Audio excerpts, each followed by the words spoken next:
नमस्कार दोस्तों, आपका स्वागत है हमारे चैनल टीचिंग एग्जाम ओवरलोड में। आज के सेशन के अंतर्गत मैं एनसीईआरटी क्लास 4 के लास्ट 3 चैप्टर को कवर करूंगा।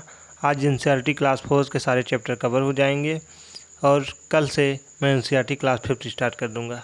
तो आज के सेशन को स्टार्ट करने के पहले हमारे चैनल को लाइक एवं सब्सक्राइब कीजिए। चलिए आज का सेशन स्टार्ट करते हैं। तो आज का लेसन 23 है पंचमपल्ली। जहाँ तक सीटेट में बार बार प्रश्न पूछे जाते हैं, तो जो मेन पॉइंट जहाँ से प्रश्न पूछे जाते हैं उसको मैंने हाईलाइट किया हुआ, वही हमें पढ़ना है। चलिए स्टार्ट करते हैं। तो सबसे पहले मुख्तारपुर गांव में रहने वाले वाणी और प्रसाद के घर में रंग बिरंगे धागों का ढेर लगा रहता है।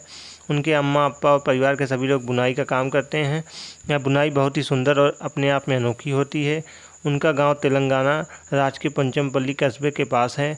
यहाँ ज़्यादातर परिवार बुनकर हैं। इस बुनाई को पंचमपल्ली नाम से पहचाना जाता है। इन गांव के लोग बहुत पुराने समय से यह काम कर रहे हैं। वाणी और प्रसाद के अम्मा अप्पा ने अपने परिवार के बड़ों से यह बुनाई सीखी है। अब से वाणी और प्रसाद भी स्कूल में आकर अपने अम्मा अप्पा की मदद करते हैं। तो यहाँ से पेडागॉजी का जो प्रश्न बनता है अध्यापक के लिए, देखिए आइए। बच्चों का ध्यान इस ओर दिलाएं कि पारंपरिक व्यवसाय अधिकतर घर में ही सीखे जाते हैं। इनमें पंचमपल्ली कारीगरी की तरह बहुत सारे हुनर सीखने होते हैं। इसी तरह के अन्य पारंपरिक व्यवसाय जैसे कालीन बनाना, खिलौने बनाना, इत्र बनाना इत्यादि भी चर्चा करवाई जा सकती है। बच्चों को भारत के नक्शे में आंध्र प्रदेश ढूंढने के लिए हमें प्रेरित करना चाहिए। तो यहाँ से यही तात्पर्य निकलता है कि हमें बच्चों को ध्यान इस प्रकार दिलाएं कि पारंपरिक व्यवसाय अधिकतर घर में ही सीखे जाते हैं। इनमें पंचमपल्ली कारीगरी की तरह बहुत सारे हुनर सीखने होते हैं, जैसे कि पारंपरिक व्यवसाय जैसे कालीन बनाना, खिलौने बनाना, इत्र बनाना इत्यादि पर चर्चा करवाई जा सकती है। बच्चों को भारत के नक्शे में आंध्र प्रदेश ढूंढने के लिए हमें बच्चों को कहना चाहिए। चलिए आगे बढ़ते हैं। अप्पा पंचमपल्ली से धागे की लाड़ियाँ लाते हैं। अम्मा लाड़ियों को उबलते हुए पानी में डालकर उनकी गंदगी और दाग धोती हैं। फिर वह सब मिलकर धागों को सुंदर रंगों से रंगते हैं और सुखाकर उनकी गट्टी बनाते हैं। धागे की गट्ठियाँ करघे पर लपेटी जाती हैं। फिर उनमें कपड़े बुने जाते हैं। रेशम का धागा हो तो रेशमी कपड़ों साड़ियों या सूटों के लिए कपड़े बुने जाते हैं। सूती धागे से भी साड़ियाँ, कपड़ों के थान और चादरें बुनी जाती हैं। करघे में कई सुइयाँ होती हैं। डिजाइन के हिसाब से सुइयों का नंबर घटता बढ़ता रहता है। कारीगर चमकदार रंगों की बहुत ही सुंदर पंचमपल्ली साड़ियाँ बुनते हैं। इन कारीगरियों ने अपनी इस कला से इलाके का नाम दुनिया भर में मशहूर कर दिया है। चलिए आगे बढ़ते हैं। तो यहाँ से जो पेडागॉजी का प्रश्न पूछा जाता है, ऐसे परंपरागत व्यवसायों में भी कई औजारों और कलाओं का इस्तेमाल होता है। इस बात पर जोर डालें कि अक्सर एक चीज़ को बनाने के लिए परिवार के सभी लोग मिलकर काम करते हैं और सभी का काम बटा होता है। तो यहाँ ऐसे परंपरागत व्यवसायों में भी कई औजारों और कलाओं का इस्तेमाल होता है। हमें बच्चों को ऐसा बताना चाहिए। इस बात पर हम जोर डालें कि अक्सर एक चीज़ को बनाने के लिए परिवार के सभी लोग मिलकर काम करते हैं और सभी का काम बटा होता है। चलिए आगे बढ़ते हैं। अगला मेन टॉपिक जो पूछा जाता है पेडागॉजी का, पंचमपल्ली की तरह ही भारत के कई इलाकों में कुछ खास चीज़ें बनाई जाती हैं। इन चीज़ों के नाम उस इलाके के नाम से ही मशहूर हो गए हैं, जैसे कुल्लू की साल। यहाँ से सीटेट में प्रश्न पूछा जाता है। कुल्लू की साल, मधुबनी पेंटिंग, असम की सिल्क, कश्मीरी कढ़ाई, इन पर हमें बच्चों से चर्चा करनी चाहिए। चलिए आगे बढ़ते हैं। अगला लेसन है दूर देश की बात। तो यहाँ से जो मेन टॉपिक है हमें वही पढ़ना है। यहाँ से पहला आता है मलयालम में चिटप्पन को पिता का छोटा भाई कहते हैं। तो मलयालम में चिटप्पन को पिता का छोटा भाई कहते हैं। वहीं कुंजमा पिता के छोटे भाई की पत्नी अर्थात चाची को कहा जाता है। तो चिटप्पन पिता के छोटे भाई यानी चाचा को कहा जाता है। कुंजमा पिता के छोटे भाई की पत्नी अर्थात चाची को कहा जाता है। चलिए आगे देखते हैं। अबू धाबी और आसपास के देश रेगिस्तानी इलाकों में हैं।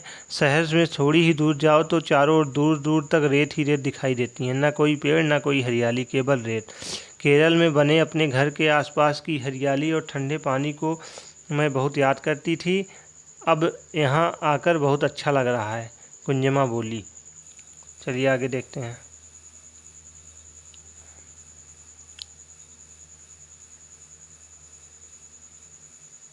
अगला लेसन है चटपटी पहेलियाँ।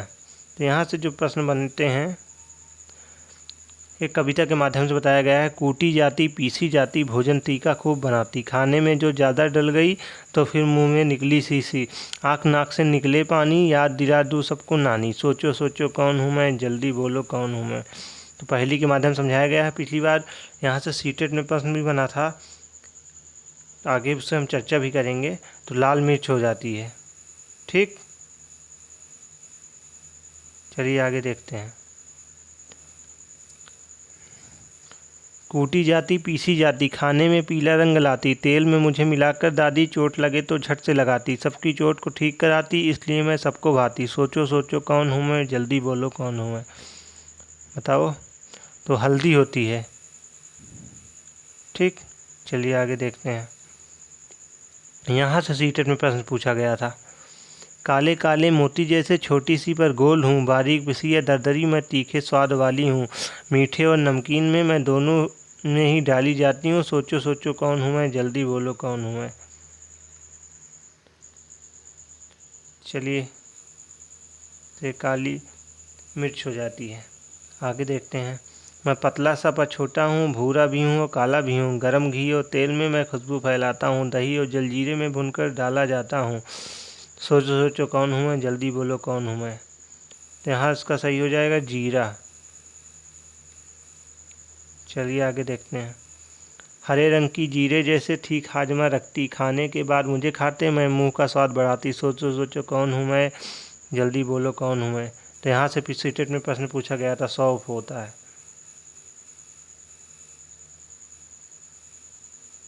चलिए आगे देखते हैं। कील जैसे दिखती पर मैं एक कली हूँ, चॉकलेटी भूरे रंग की तेज खुशबू वाली हूँ, जब दर्द होता दांत में तब मुझे रखते दांत में, सोचो सोचो कौन हूँ मैं, जल्दी बोलो कौन हूँ। यहाँ से भी सीटेट में प्रश्न पूछा गया है। तो यह आप लोग इसको भी ध्यान दीजिएगा। लौंग होता है इसे, जिसे हम लौंग भी कहते हैं। चलिए आगे देखते हैं। मैं हूँ कुट्टुन, मैं केरल में रहता हूँ, मेरे घर के आंगन में मसालों का बगीचा है। तो यहाँ से सीटेट में प्रश्न पूछा जाता है, मसालों का बगीचा कहाँ किसे कहते हैं।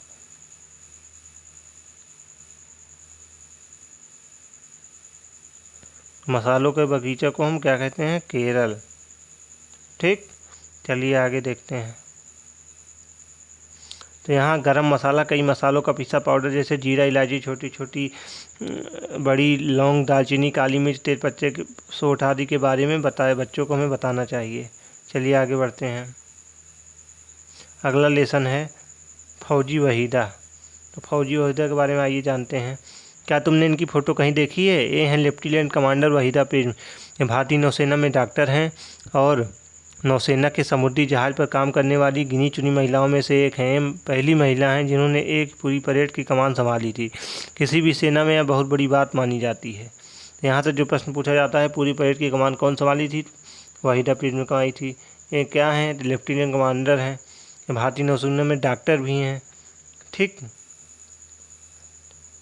तो आगे देखते हैं। यहाँ से प्रश्न पूछा जाता है, वहीदा आप अपने बचपन स्कूल के बारे में बताइए। तो मैं ठन्नामड़ी नाम के बहुत छोटे गांव से हूँ, यह जम्मू कश्मीर के राजौरी ज़िले में है। मैंने सरकारी स्कूल में पढ़ाई की है। मेरे गांव में कई लड़कियां इसी स्कूल में पढ़ने आती हैं, पर वह इसके बाद आगे के बारे में बच्चों को भारत के नक्शे में जम्मू कश्मीर ढूंढने के लिए मैं प्रोत्साहित करना चाहिए। कुछ नहीं सोचती थी, लेकिन कुछ बनना चाहती थी, हमेशा आगे बढ़ना चाहती थी। मुझे आगे बढ़ने की इच्छा थी और मैं 10वीं की पढ़ाई पूरी करना चाहती थी। उस समय में ये हमारे इलाके में कई नई बात थी, इसके कारण मेरे मम्मी पापा बहुत मुश्किल आई, यहाँ तक कि हमें गांव भी छोड़ना पड़ा। तब हम नानी के घर राजौरी में रहे। मैंने 12वीं भी वहीं से की। चलिए आगे देखते हैं। जब मैं बहुत छोटी थी तभी से मैं अलग करना चाहती थी, कुछ अलग। मुझे मोटरसाइकिल चलाने का बहुत शौक़ था। हम 3 बहनें हैं। पापा भी यही चाहते थे कि हम बहनों में से एक डॉक्टर बने, एक वकील बने, एक पुलिस में जाए और एक बच्चों को पढ़ाए। मैं भारतीय नौसेना में डॉक्टर बन गई हूँ। मेरी बहन जम्मू पुलिस में है। आगे बात करते हैं। इसके लिए मैंने बहुत मेहनत की थी। मेरे दोस्तों और घर वालों ने भी मेरी बहुत मदद की। मैंने जम्मू मेडिकल कॉलेज में दाखिला पाया। वहाँ मैंने 5 साल पढ़ाई की और MBBS की परीक्षा पास की। अरे नहीं, उन्हें लगता है कि यह नौकरी मेरे लिए सबसे अच्छी है। जब मैं बहुत छोटी थी तब अपने गांव के में फ़ौजियों को देखती थी। मेरा मन करता था कि मैं उन्हीं की तरह बनूं। यह मेरे लिए एक बहुत बड़ा सपना था। स्कूल के समय में कैंपों में जाती थी, पहाड़ों पर चढ़ती थी और गर्ल गाइड भी थी। डॉक्टर बनने के बाद सेना में भर्ती होने के लिए मेरा एक इंटरव्यू हुआ।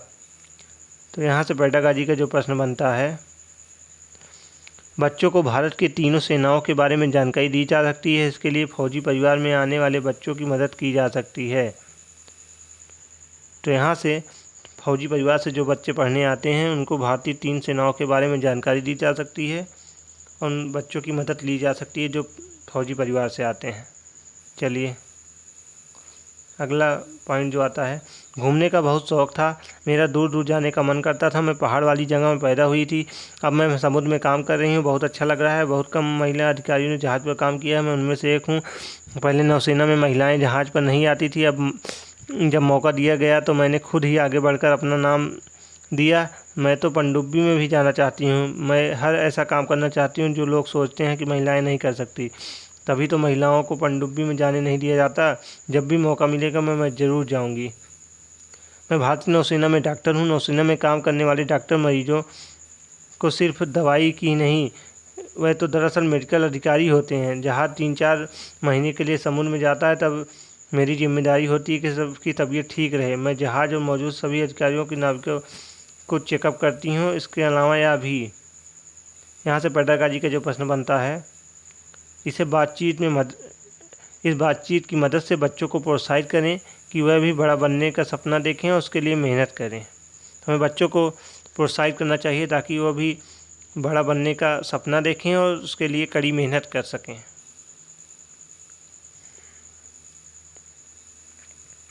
नौसेना के हर जहाज़ का फर्स्ट एड दिया जाता है। जहाज़ पर एक डॉक्टर और 2-3 सहायक होते हैं। ज़रूरी दवाइयाँ और कुछ मशीनें भी होती हैं। सब एक छोटे से कमरे में रखी जाती हैं।